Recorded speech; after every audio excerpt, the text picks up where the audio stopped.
Okay, so today is sort of actually just because of the way timing works out. Even though there's a lot more to say about this, and I could spend another month easily on this because it has implications that are extremely substantial for many areas of Jewish thought. But next week is Tu B'Shvat, not Tu B'Shvat, Tisha B'Av. I wish it was Tu B'Shvat. And then after that, we have a break. So it just doesn't make any sense to schlep things out in a way you won't remember what we talked about probably if we save it for to complete when we're back. Just to remind me, before you're speaking in my house on Tisha B'Av from noon until 1. A little garbled. People should know that you're speaking in my house on Tisha B'Av from starting at noon until about 1 o'clock. Right. Yeah, that'll be on a different topic. Right. Not is God. So we're talking about is God a nobody, right? And we saw, of course, that there are psukim which, on the one hand, indicate that God is not a person. That when we were in Mount Sinai, we didn't see anything, and that's on purpose because God is a nobody, as it were. On the other hand, so many psukim that describe God in a bodily fashion, and also from Agadot. And we saw that the way that that's dealt with in the most classical faction is Dibra Torah Klashon B'nai Adam. The Torah speaks the language of men. Unfortunately, when we actually looked up that principle in the Talmud, we find that it has absolutely nothing to do with trying to explain anthropomorphic images, but rather every single time, without exception, that appears in the Talmud is in order to say that though a certain halacha or concept can be derived from the duplication of a word in the Torah, like mot yumat, dying he shall die, karet ye karet, cutting he shall be cut off, that don't derive a halacha that'll be cut off from this world and the next world, but rather the fact that the Torah repeats that phrase twice is just because that's an expression which conveys significance. He shall surely die, he shall surely be cut off, etc. It never means that this is why the Torah describes God in such physical terms, and especially so when you get into the Talmud and other texts from the time of the Talmud, like Shir Komah, which we saw, which is a text which describes the dimensions of God's arms, God's legs, his waistline, etc. It has nothing else other than that. There's no ethical message. It's just God's dimensions, as if we were a Jewish tailor, a Schneider, which we need to know God's measurements in order to make for him a nice Brooks Brothers suit, custom tailor-made in Hong Kong. Okay, so we saw the response of Rav Saadia Gaon, who buys into this notion that of the Torah speaks the language of men, even though it seems to be inappropriate, as we pointed out. But also, he suggested that God sometimes can create a kind of a hologram, as it were, which he calls a Zohar, or some kind of mystical mist, which is there to validate the authenticity of the prophetic message. But you're not seeing God, you're just seeing a kind of apparition in order to, like I said before, confirm the legitimacy of this message. And of course, the Rambam, who discusses this at length and says that anybody who believes that God has a body has lost their place in the world to come. And then we saw the famous comment of the Ravid, in which the Ravid says, how could the Rambam say this, that someone who claims God as a body has forfeited their place in the world to come? Better and greater people than the Rambam have held such a thing, because they were confused by the images that they see in Tanakh and in Agadot. Okay, that's a rather shocking thing to say, both in the brazenness of saying that better and more pious people than the Rambam have held that God has a body, and what a nasty thing to suggest that you lose your place in the world to come. And after all, it's so easy to be confused by what we see in Tanakh and in Agadot. We saw then the Sefer Yikarim, Rabbi Yosef Albo. Rabbi Yosef Albo explains in depth the view of the Ravid. He says something absolutely fascinating. He says the only thing the Torah requires of us in terms of belief is that we believe that the Torah comes from God, and every word comes from God, number one, uh, and therefore it's compelling. Now, so how would I lose my place in the world to come? I lose my place in the world to come either by denying that everything in the Torah comes from God, or if I think that it does come from God, I just disagree. What God says, what he says, I don't accept it. So if one either denies the divine origin of the Torah, or one accepts it but disagrees with it and rebels against it, so that in fact would cause one to lose their place in the world to come. However, does Rabbi Abba mean just the 5 books of Moses and every word of that? Yeah. Hang on. Let me just finish the thought.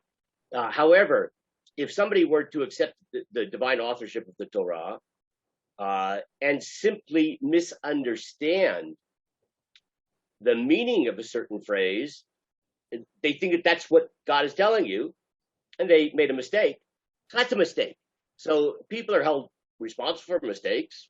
You should do tshuva, right? But you don't lose your place in the world to come. How can you lose your place in the world to come for a misunderstanding? That's like doing a transgression, as we say, bishogeg, unintentionally. So you don't have to put to death for doing a transgression bishogeg, right? There's ways of repenting for that. And this is an amazing idea because it, in a very powerful way, undermines the whole endeavor, it seems, of creating a kind of catechism. If you didn't grow up in a neighborhood with a lot of Catholics, you may not know the meaning of that word. I did. Bobby Bucola was my next door neighbor growing up in the holy city of Sacramento. And Bobby Bucola would share with me what he learned in catechism, which is where they learn about Catholic theology. And I would share with him what I learned in Hebrew school, or didn't. And Judaism doesn't have a catechism, by and large. The catechism is, this is God speaking to you, the Torah. And there are very few things that you could misunderstand and lose your place in the world to come.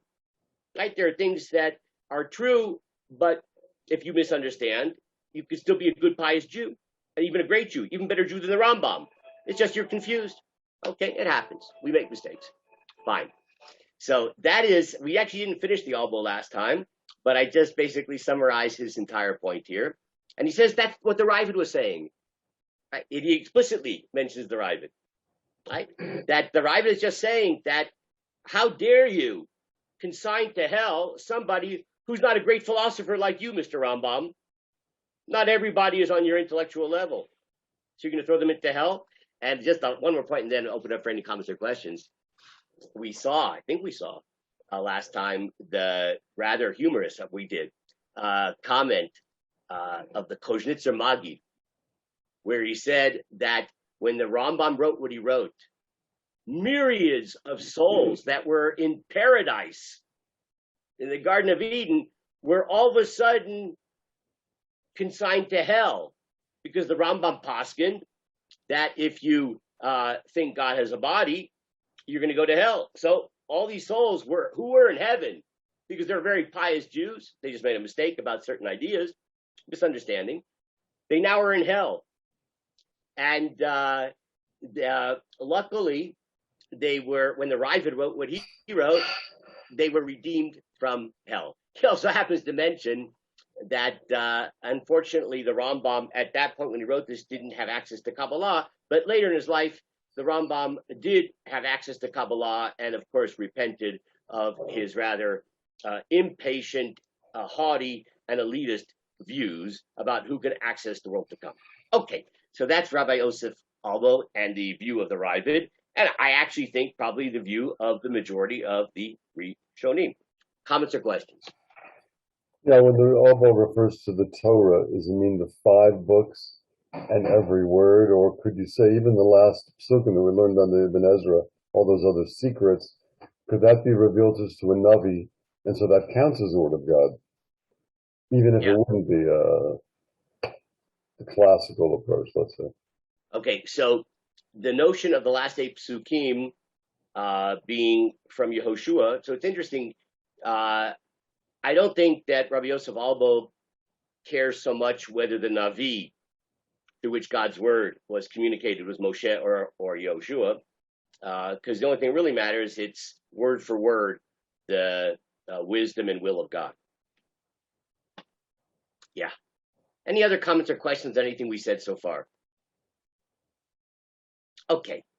Now, what I'd like to do is show you something rather shocking.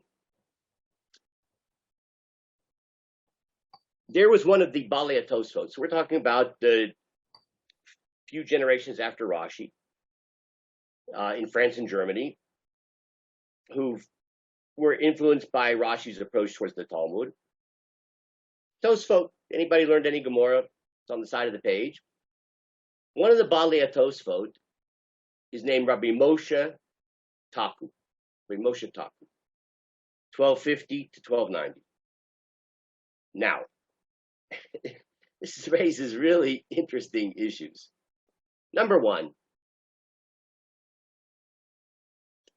he's fairly obscure. In other words, we don't have much from him, but he is mentioned by other Rishonim, and with great respect.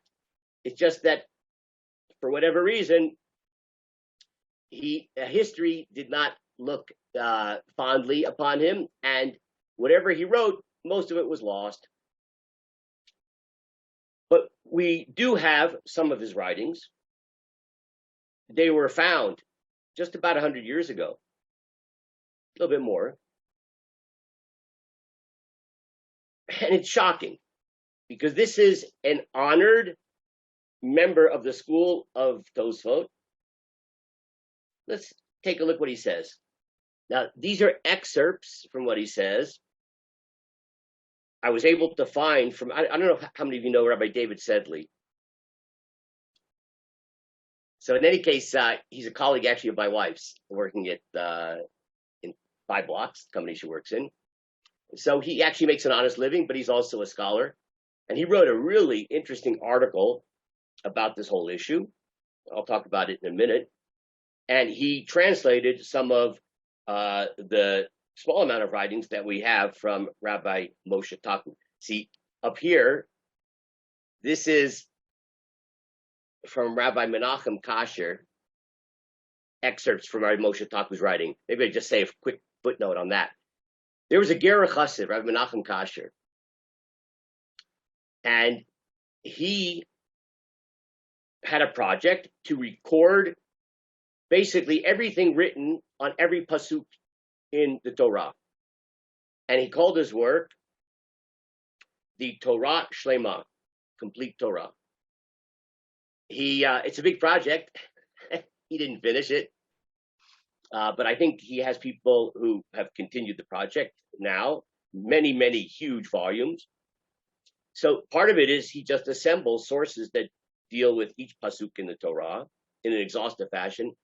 But part of it is his incredible comments, observations, and excurses that he appends to the end of each volume. And in one of those, he has a whole discussion of the notion of anthropomorphism. And he quotes this Rabbi Moshe Taku. And he has the excerpts here, but they're in Hebrew. But Rabbi David Sedley, in his article, translated some of it into English. So this is, thank you, Rabbi David Sedley. This is where this English translation comes from. So let's read these few excerpts, what Rabbi Moshe Taku had to say, and then we'll figure out what to do with it. This may give you a stomachache. Now we'll return to the opinion of the Torah and the opinion of our rabbis. And we will establish the honor of the Creator, blessed is his name, in the mouth of all creations, in his holiness and his greatness. And we will remove the stumbling block from our minds. For the living God, his greatness cannot be measured, nor his powers. We cannot compare him to any image, and we who are fetid drops cannot think about his nature. So far it sounds like he's saying God is unimaginable. Almost sounds Maimonidean. Not so. When it is his will to show himself to the angels, he shows himself standing straight, as much as they're able to accept. Sometimes he shows them a strange light without any form, and they know that the divine presence is there. Sounds a little bit like Rabbi Yosef Albo, it is not. He has movement, which can be derived from the fact that his fetid creations have movement. He furthermore made known to them the acts of the chariot and the acts of creation. But without the wisdom of the Torah, it is impossible for any person to recognize the greatness of the whole unless it be he through intellect. Now, the important point to note here is that God appears in different forms. Can we refer to the burning bush as a clear example where God did that to Moshe? Yeah. So the question is the burning bush a burning bush, or is it God? So hang on. I want to point out when he says he has movement, which can be derived from the fact that his fetid creations have movement. When the Torah describes, or you have Midrashim describing God sitting or standing, etc., Rabbi Moshe Taku says, if we can move, certainly God can move. Okay, so he's not talking about God creating a hologram or an apparition or something else. He's talking about God manifests himself to us. Let's read on. We've been able to escape from the reasoning of those who say that God created forms through which to speak with his creations. Now, I want you to hear that one more time. We've been able to escape from the reasoning of those who say that God created forms through which to speak with his creations. God didn't create a hologram. God didn't create a mystical mist. God didn't create a Zohar through which he could then communicate. No, that is God. That tradition, reasoning that the voice with which God speaks to prophets is itself a creation, like God creates something which then conveys a message to us. No, that's heresy. Remains with the Karaites and heretics. That Zohar, that apparition, that image of God on the throne, that's not something God created. It is God. A wise person will understand that according to the reasoning and intellect of those outside viewpoints that we mentioned above, one must deny the statement of the rabbis that I will be faithful for them. For 3,000 years before the creation of the world, God created the Torah and was looking in it and learning it. According to their words, there's no movement or motion and no speech. All the words of the Torah and of our rabbis must be analogies and metaphors. He rejects totally the notion of analogy or metaphor. Dibra Torah Kloshon B'nei Adam. No. What the Torah says is what it means. Heaven forbid that anyone with a soul within his body should believe in what they say, meaning that it's just a metaphor. To lessen the honor of our Creator and to deny the greatness of what our rabbis have told us. They've also written, does he sit on an exalted and high throne? Originally, was it possible for him without a throne, and now he needed a throne? Furthermore, anyone who sits on a throne has the throne surrounding him, and we can't say something about the Creator, about whom it says that he fills the heavens and the earth, right? These are the rationalists who say, to say God sits on a throne is ridiculous, right? What if there wasn't a throne? You'd get tired standing up. Those are sarcastic words from people like the Rambam. And Rabbi Moshe Taku says, these are their words of blasphemy. And he doesn't need the throne. They've forgotten what the men of the great assembly established in our prayers. To God who sits on the seventh day, he ascended and sat on his throne of glory. We see that he created the world and sat on the throne of glory. And not that he created other forms and sat them on the throne. Such a form was never created. These words of blasphemy. The Torah means what it says. And the sages mean what they said. Whoa. Ooh, let's finish this off. Our rabbis did not try to explain the nature of the heavenly bodies because they didn't want to lie about the actions of God, things they don't know. Not like Rav Moshe ben Maimon and Ibn Ezra, who say there are 10 heavens. Their words are despicable. This sounds, it's so subtle, it's a little hard to understand what he's saying. I mean, he almost sounds like Bruce. He's so subtle. Someone who believes in the Torah will deny these statements of the philosophers. We should not think what God was like before there was a world, and the nature of God cannot be known by even an angel or a seraph, and his place is unknowable. But we know that he is the master of everything, and his divine presence is in the heaven. Our rabbis did not try to explain the nature of the heavenly bodies because they didn't want to lie about the actions of God, things that they don't know. Not like Rav Moshe ben Maimon and Ibn Ezra, who say there are 10 heavens. Their words are despicable. Someone who believes in the Torah will deny the statement of the philosophers. Until the time of Rav Sadia, he does not like Rav Sadia Gaon. Rav Sadia is probably the earliest philosophical thinker in Jewish life, who talks about the idea of the Zohar, right? Not Zohar, the book, but God creating a Zohar, this kind of mystical mist in which God then can speak. But it's a creation of God, it's not God. Until the time of Rav Sadia, nobody would make a new meaning in the simple meaning of the Torah, the prophets, the Ketuvim, or the words of our rabbis, which are trustworthy and remain standing forever. Rav Sadia brought us to catastrophe. That we read new meanings into Tanakh and into Agadot, the words of our sages, instead of accepting them at face value. They mean what they say. But then he says, the Almighty is not confined in space or time, but he's also not confined to our limited idea of what he consists of. That's a little confusing. Like, what is this Rabbi Moshe Taku talking about? Now, he is the most strident proponent of taking the Torah at face value that we have. Now, apparently many other Rishonim held like Rabbi Moshe Taku because we have a lot of literary evidence. When the Rambam goes so crazy about this, there's a reason. He's responding. It's not just philosophy. Because this notion that Torah means what it says, and it's not a metaphor, was apparently widespread. Now, what's going on here? So when it says he's moving, what is he moving? I don't know. He moves. What? Okay, so here. Body that he doesn't have? Okay, so I want to show you something. What I'm suggesting right now is more or less, I don't want to blame him, but I don't want to not give him credit. What Rabbi David Sedley suggests, and I'm sure he's right.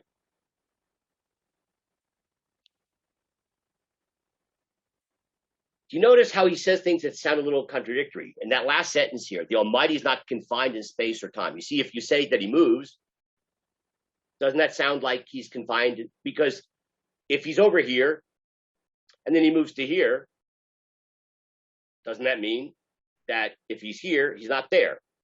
And when he moves to over here, he's here and he's not there.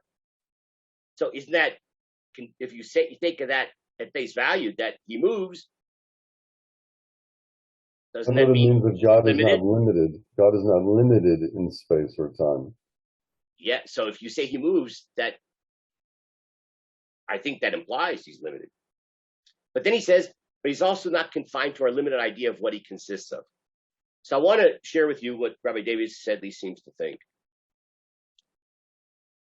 What really bothers Rabbi Moshe Taku is the hubris of thinking that we can access what God is on some level.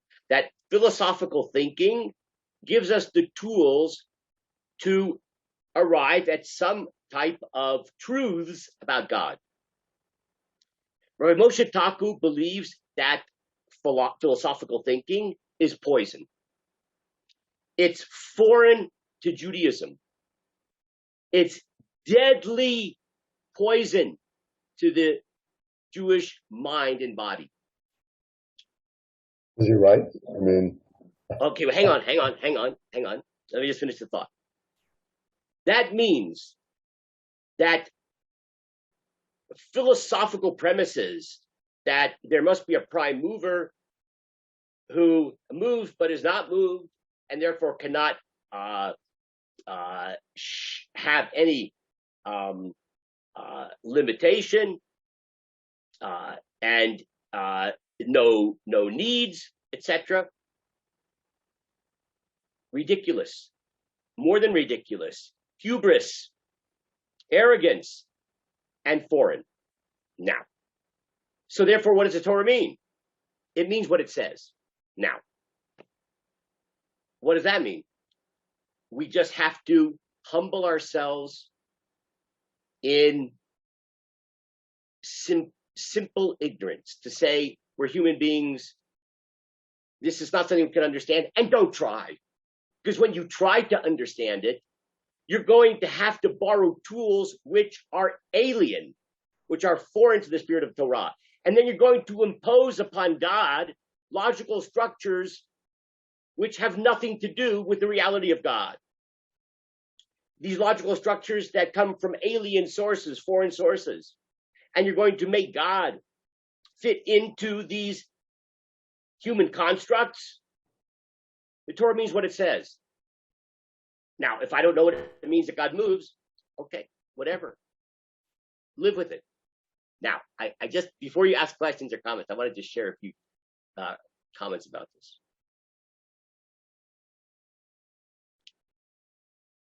I might have told you this story before. When I was rabbi in Los Angeles, so I gave a weekly shiur in a law firm, big law firm, Irel and Manella. And all kinds of people came to the shiur, some very knowledgeable and some less knowledgeable. Typical American Jew knows more about Christianity than about Judaism. And I had people like that in the shiur. And I would often get a question, wait, what, doesn't Christianity say that? And I would say, maybe it does. So what? What do you think? Everything in Christianity is a lie? So what if Christianity says something similar? Finally, I got sick of those questions. And every day I would get these kind of questions. And I said, you know what?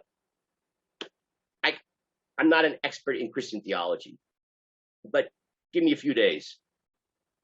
I got home. I called up the Catholic Archdiocese of Los Angeles and said, this is a true story. This is Rabbi Zeff speaking. I need a priest. Oh, how can we help you, Rabbi? They thought maybe I'm on my deathbed. I need a confession. The priest. So I explained the story about this class I give, and I was asked, doesn't Christianity say this? They sent me the chief spokesperson of the Catholic Archdiocese of Los Angeles to give a 2-week series on Catholic theology for Jews. It was really amazing experience. Now, these are lawyers. Not everybody has a PhD in Judaism, but they're smart and they know how to think. So there's a lively discussion with this Catholic priest. And when the Catholic priest started to talk about the incarnation of God in the body of Jesus, so a few lawyers said, wait, whoa, wait. How could Jesus be God? Right? That's a human being. Matter of fact, he bleeds. He dies. He's born. How can you reconcile that with the divine perfection and unlimited nature of God? So the Catholic priest quoted from, I think, is a line in the Christian Bible, I'm a fool for Christ. I'm a fool for Christ. What does that mean? True, I don't understand it, but whatever. Who am I to try to understand things that are beyond comprehension? Both are true. God is infinite and perfect, and God is Jesus incarnate. So I'm a fool for Christ. I'll believe something that is foolish, makes no sense. I do it for Christ. So It's with better all to due leave it respect, unknown. I'm sorry. It's better to leave it unknown. Basically, what he's saying. Exactly. So I'm saying this half tongue in cheek. Rabbi Moshe Taku is essentially saying we should be a fool for Moses. So it says God moves. That means he moves. How do I reconcile that with God being infinite? I don't know. But I'm a fool for Moses. That's why you could say at the end here, the Almighty is not confined in space or time, but he's also not confined to our limited idea of what he consists of.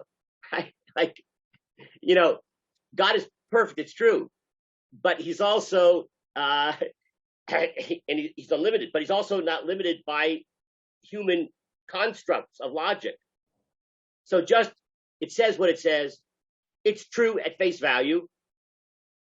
And if we don't understand it, I'm a fool for Moses. And don't use foreign concepts to try to understand it. I want to tell you another story, and then we'll get out. So, Bruce, you're a younger man than me, and you'll probably remember your question. But since I'm experiencing early onset dementia at the ripe age of 65, so I got to get the story out before I forget that I was wanting to tell you it. I have another story to tell you.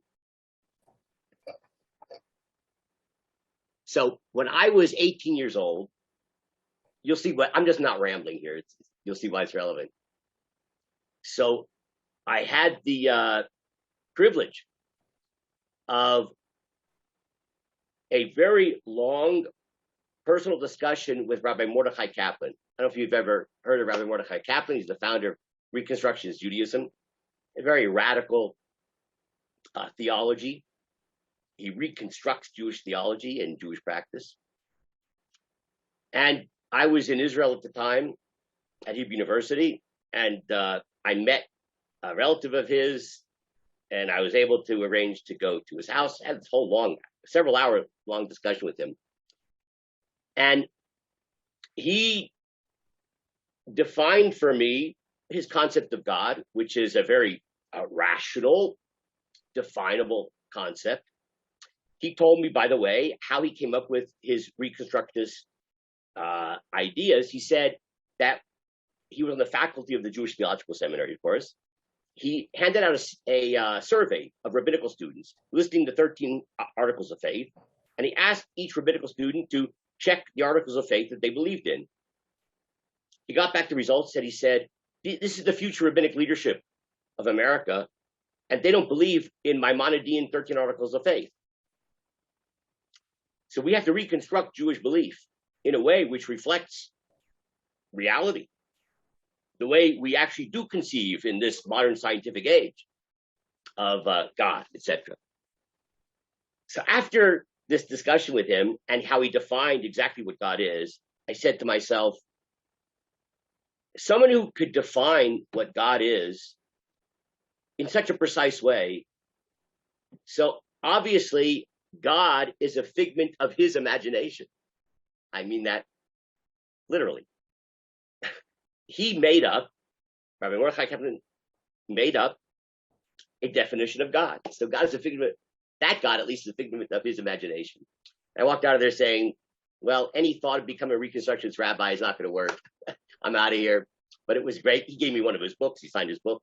And now when I become broke, I'm going to sell it for millions of dollars, autographed copy from Mordechai Kaplan. But in any case, it's the same idea here. This is what Moshe Taku is accusing all of the philosophical stream of Judaism of, in fact, creating a God which fits into their ability to conceive of God. We have to be a fool for Moses. We have to accept the Tanakh and the stories that we find in the Talmud at face value. To the extent that we understand them at face value, good. If not, just be humble. Okay, comments or questions? So I asked you last week, which was the cliffhanger, what might separate this breakaway Christian sect if they would do all the mitzvot of the Torah and believe in the whole Torah, but also accept the idea that God could put himself into a human being, and because God can do whatever he wants, what's therefore the difference in the two faiths?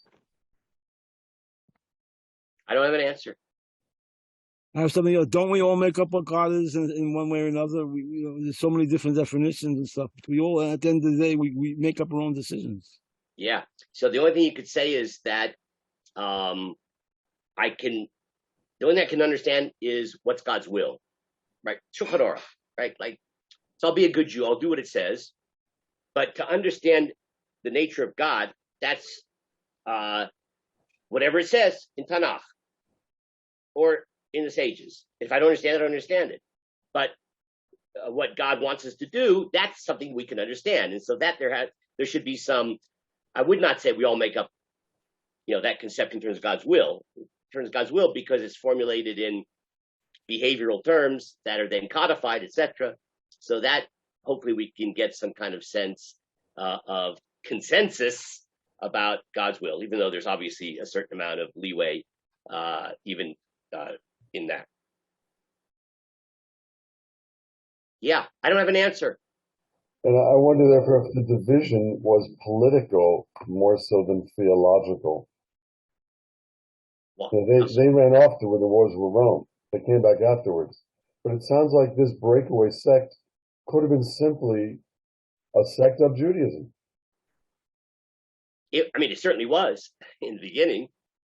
There are other weird sects. Why is Christianity so horribly different than the Essenes? Well, today Christians don't do mitzvot. The Essenes did mitzvot on steroids. Yeah. So the only thing I could say is that essentially sort of developing that theme, and that is that let's use Rabbi Yosef Albo. What you do have to accept is that God's unalterable will is expressed through the Torah, every word. So once you say that God changed his mind, there's a New Testament, right, etc. So it could be that that's the real beef with Christianity, not so much whether Jesus is incarnate. And by the way, this flips everything on its head of what I always felt.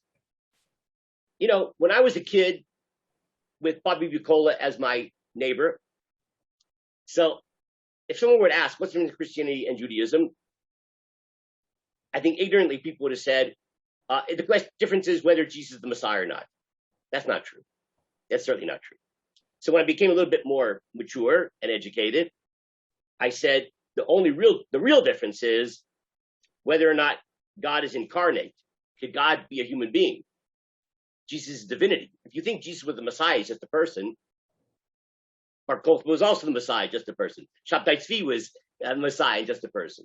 Why is Jesus so different? But when you say that it's actually God, that's idolatry. Turns out that's not even true. According to Rav Moshe Taku, God can be a person.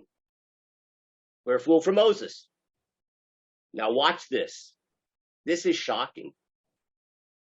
I want to show you something from Rav Kook. How would he weigh in on this? Listen to this. Although a mistake in complimenting divine matters causes much damage, right? You think God is a body. It's not good. The essence of the damage that results from distorted concepts is not actualized to the point of killing a person's soul unless it coalesces into actions.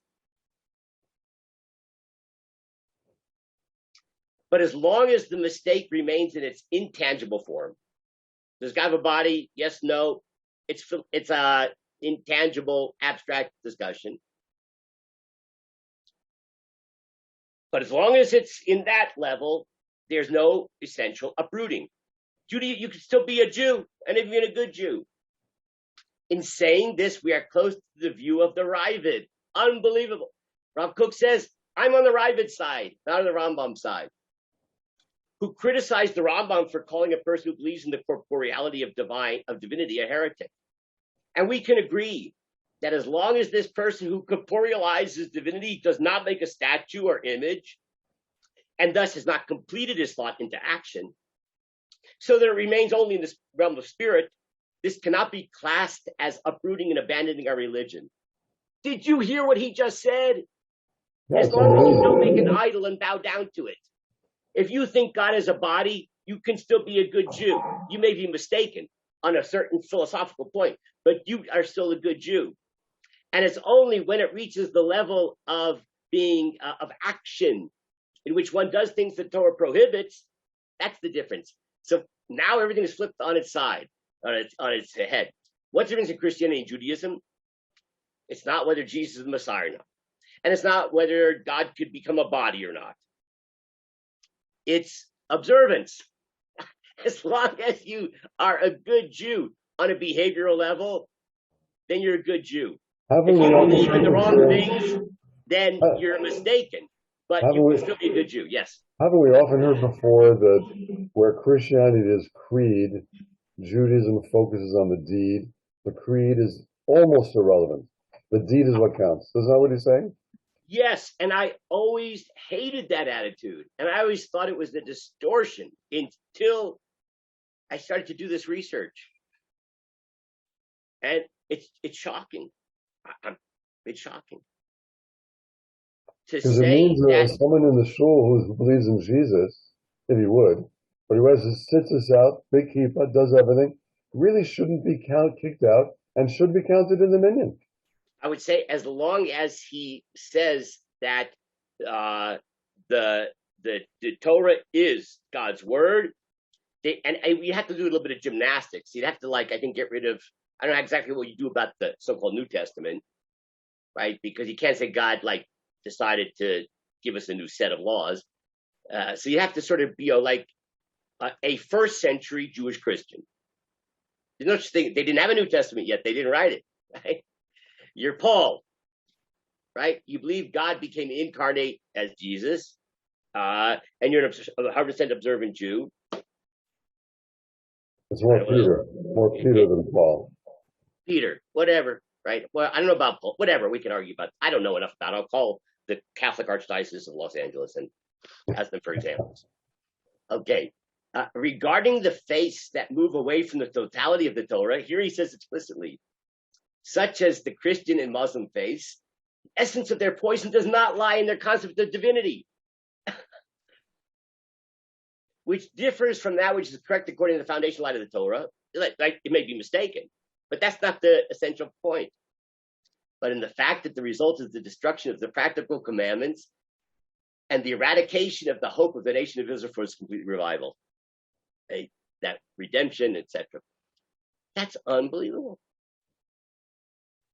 Now, if you're not shocked yet, because not everybody here considers him a disciple of Rav Kook, I'll bet there's some fans of Rav Hirsch.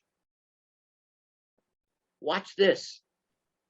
Let us here make a general remark about anthropomorphic expressions in Scripture. For so long people have philosophized all around these expressions to remove the danger of the slightest thought of any materiality or corporality of God, that at the end one runs very nearly into the danger of losing all idea of the personality of God. This is also the view of the Ravid. He says, I'm on the Ravid side, the distinctly Jewish thinker. Whoa! Belief in the personality of God is more important than the speculations of those who reject the attribution of material features to God. I'll read that again. Belief in the personality of God is more important than the speculations of those who reject their attribution of material features to God. Rav Hirsch, my hero, the last vestige of hope that I can be a modern person and a loyal Jew, says the Ravid was right. Well, does that mean you could be a Reconstructionist Jew? Hang on. I just want to make sure we understand this. What does this mean?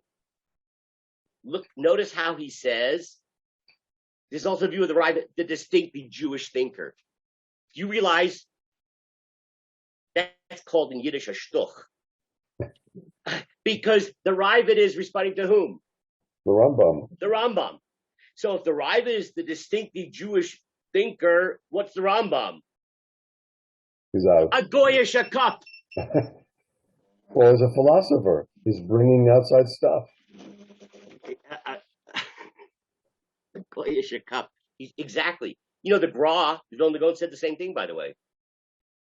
Explicitly, in his commentary on Shulchan Aruch, he says, when it comes to philosophy, Rambam, garbage can. He was led astray by philosophy. But something about Reconstructionist Judaism didn't sit well with you. And I thought that they take God almost out of the picture. And if someone did mitzvot, but God's not in the picture at all, is that still acceptable? Well, from my current vantage point or my 18-year-old version? Both. Well, as an 18-year-old, I didn't like it for the reason I said, because it was just too artificial. But as a 65-year-old, I would say that the Rav Kook would not like Rabbi Kaplan, because Rabbi Kaplan undermined the absolute binding force of mitzvot, and actually didn't believe, I don't think, that the Torah is word for word the word of God. So, but I thought he acted as a Jew. He did mitzvot. I mean, he just did a bit of reasons. Well, I mean, if you're doing it because it's like a reflection of Jewish culture, which is essentially what Rambam said. I mean, what Rabbi Mordechai Kaplan said. Rabbi Mordechai said that we're a civilization like every other civilization. We have our practices, right? So Japanese drink tea, a tea ceremony. You know, we drink wine, we have a wine ceremony, right? Whatever, make kiddush, right? So according to all of these thinkers, that's beyond the pale, right? Now, I want to conclude in the last few minutes with something really fascinating. That this is a little hard to convey, and it may be because I don't understand it either. So, what do we do? I mean, I don't know how many people here have become now fans of Rabbi Moshe Taku. I don't know. With all due respect, that's okay. Whatever. You know, you could become one of the Balei Tosfot. So, Rabbi Yosef Dan was a student, colleague of Gershom Scholem, one of the real giants of the academic study of Kabbalah. Let's read what he had to say about Rabbi Moshe Taku.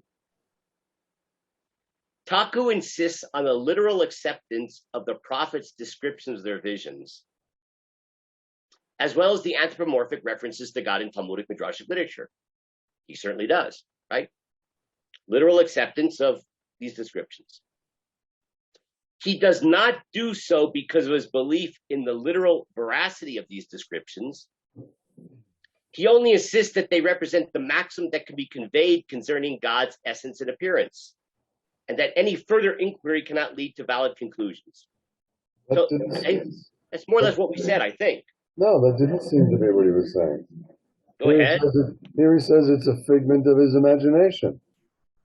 But Taku is saying, no, God can really manifest in any way that the Torah says he does. Yeah, so I don't think he means, I mean, I hear what you're saying. I don't think that's what Yosef Dan means. I think he means that when he talks about the prophets' descriptions of their visions, he doesn't mean that the vision is a creation made by God to convey a message, like Rav Saadia Gaon said. He's saying that Taku thinks that that vision is God, right? Now, the question is, what does that mean? So he wants to claim that it means what it says. Now, you don't understand it? Okay. Don't use any tools, philosophical tools especially, to try to go beyond what it says.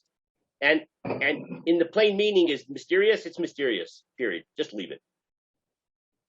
Thinking, speculative thought is dangerous. Don't do it.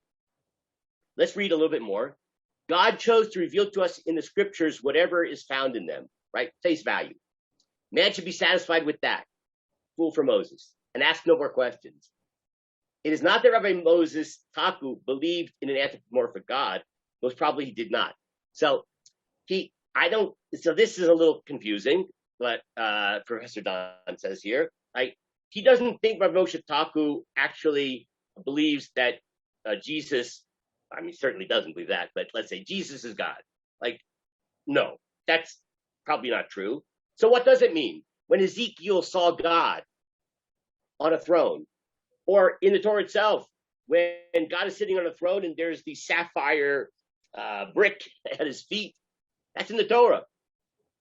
Is that true? Yes. What does it mean? I don't know. So I think Rabbi Yosef Dan is more or less saying how Rabbi David Sedley interpreted it, and that what it's really doing is saying speculation beyond the plain meaning of the text is poison. I want to go one step further to Gershom Scholem.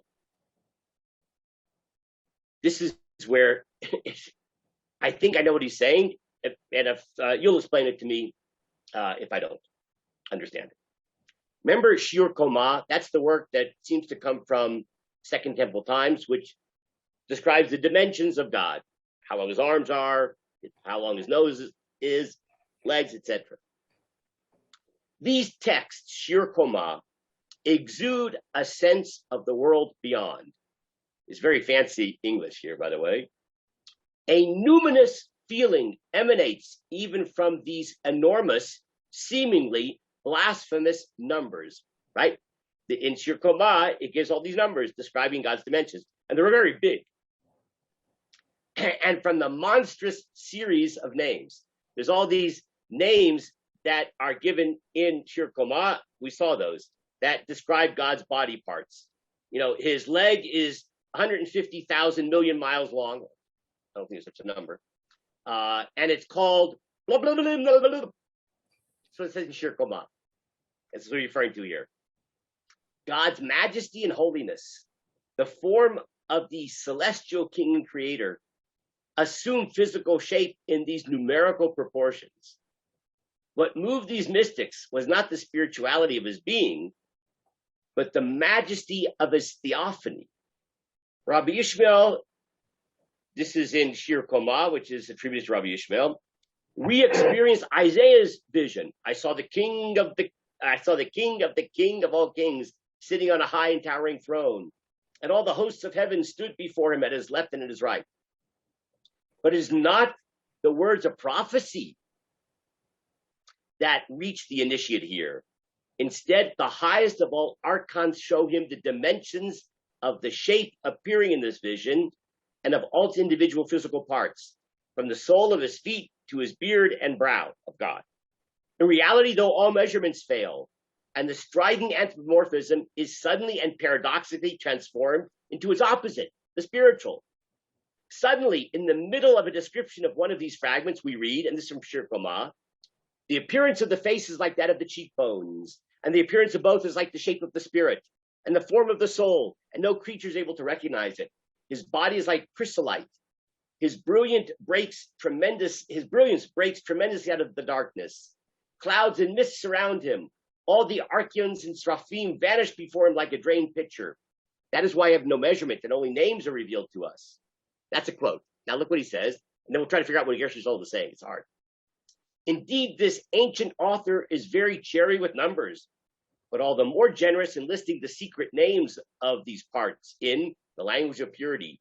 That is an esoteric language of the pure names. It is clear that Shir Komah imagery is closely interwoven here with the author's mystical theology concerning various foci of divine activity. We're going to skip just a bit here. The author and the later Kabbalists who followed his footsteps adopted this symbolism in an astonishingly daring manner. Their goal is to defend the doctrine of a mystical form of the Godhead in order to explain the secret of divine activity. It took courage to employ these daring and often grotesque images, but they were also inspired by the certainty with which, in the course of comparing the theory of emanation with the mystical linguistic theory of the name of God, they grasped the imagelessness, which as a great thinker put it, great modern thinker put it, is the refuge of all images. He's quoting his friend Walter Benjamin. So some of you may know who Walter Benjamin is. We're not going to discuss him today. What did Gershom Scholem just say? So I'll tell you what I think he's saying here. He's saying that Shir Koma is great. It's amazing. You know why?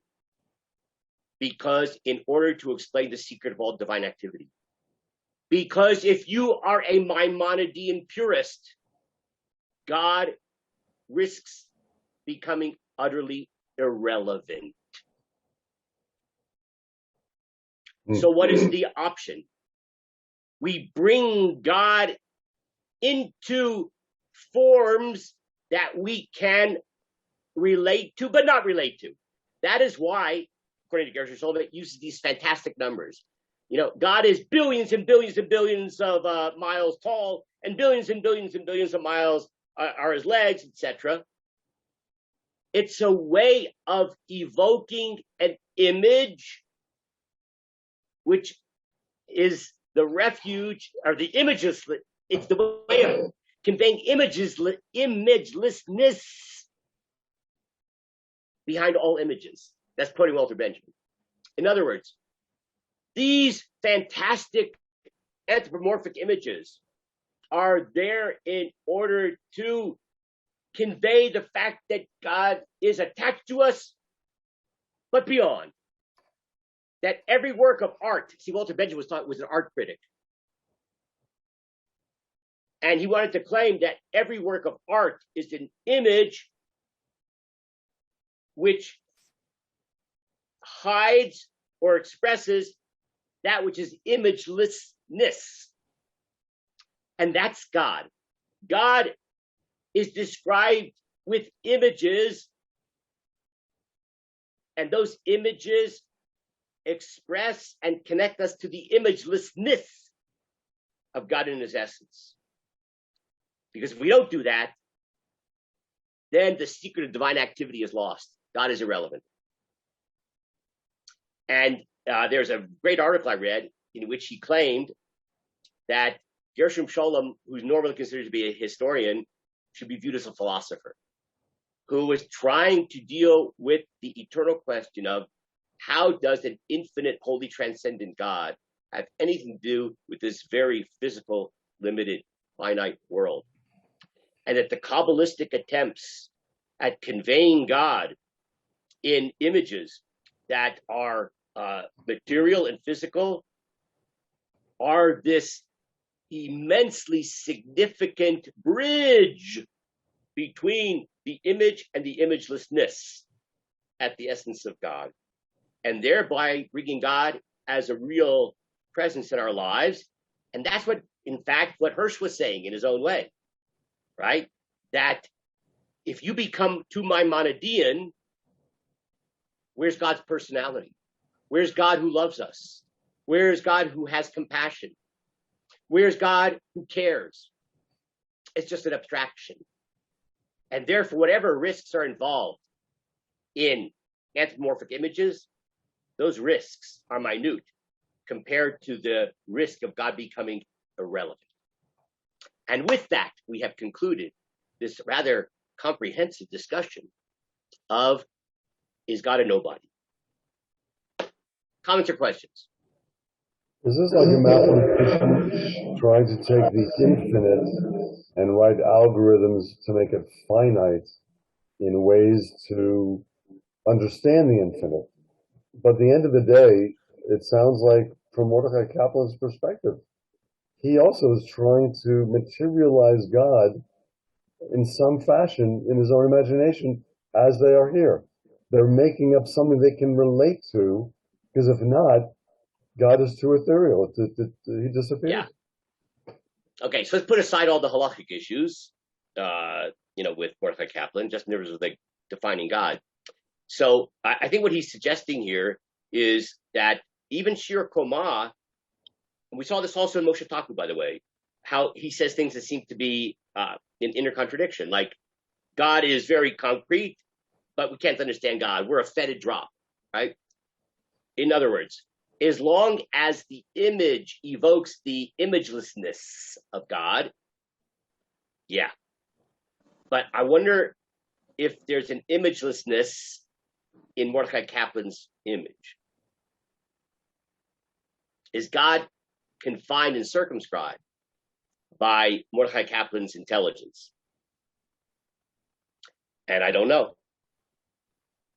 Right? But I think there's a concern that, unfortunately, God is. That God has truly become a figment of Mordechai Kaplan's imagination. And the imagelessness has been lost in the attempt to create an image. And with that, I want to wish everybody a Shavua Tov, Chodesh Tov, and we will see each other, for those of you who attend, in person. And that'll be in your home, right, Bruce? Yeah. Yep. Okay, we'll see you then. Thank Take you. care. Thank you very much. Thank you. Bye. Bye-bye. Shavua Tov. Shavua Tov.